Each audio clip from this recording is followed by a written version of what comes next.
নমস্কার কৃষক বন্ধুগণ, আমার ইউটিউব চ্যানেল আধুনিক চাষ ক্রিয়েটিভ ফার্মিংয়ের আরেকটি এপিসোডে আপনাদেরকে স্বাগত জানাচ্ছি।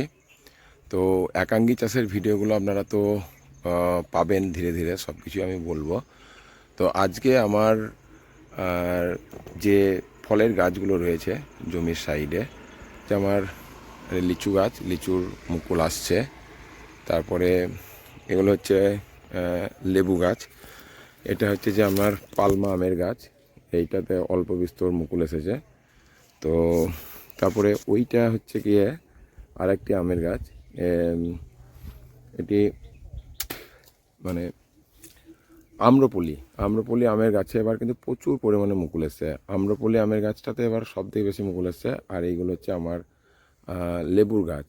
তো পাতি লেবু বা মানে পাতি লেবুরই গাছ, এগুলো পিওর কাজগি পাতি লেবু গাছ। আর এইটা হচ্ছে আমার হিমসাগর আমের গাছ।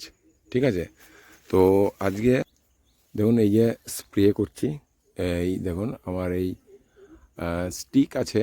এটা এর আগেও আমি দেখিয়েছি অনেকেতে।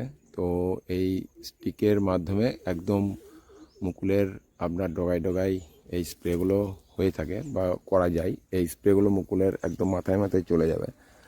তো একা ভিডিও করছি বলে একটু অসুবিধে হচ্ছে আমার, বেঁকে যাচ্ছে। তো বিষয়টি একটু বলে নিই। আমি কী কী দিলাম আজকে, খুব নর্মাল দিলাম। দেখুন এই যে জেইউয়ের কার্বন ডেনজিম দিলাম। কার্বন ডেনজিম ছাড়া আর এখন কিছু, যেহেতু মুকুলগুলো এখনও ফাটেনি, কার্বন ডেনজিম এখন যদি এরকম কারো আম গাছ থাকে আপনারা কার্বন ডেনজিম দেবেন। আচ্ছা, সঙ্গে আমার এই আমের এই এতে গাছে বা এই ফল গাছগুলোতে প্রচুর পিঁপড়ের উৎপাত আছে। তো পিঁপড়ের উৎপাতের জন্য আমি প্রফেট সুপারটা দিয়ে দিলাম, সাইপারমাইথিন আর প্রোফেনোফস আর সাইপারমাইথিন আছে। এটা আমি 1 ml 1.5 ml করে দিলাম, যেহেতু পিঁপড়ের খুব অত্যাচার আছে।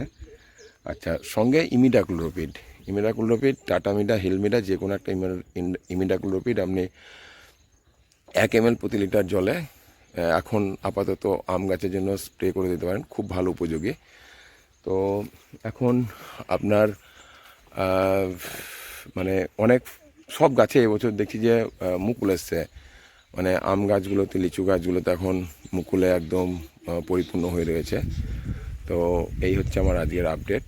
আপনারা সবাই চ্যানেলটিকে সাবস্ক্রাইব করুন, ভিডিওগুলো দেখুন, আপনাদের উপকার হলে সেগুলোকে শেয়ার করুন, অন্যান্য কৃষকের সাথে লাইক করুন।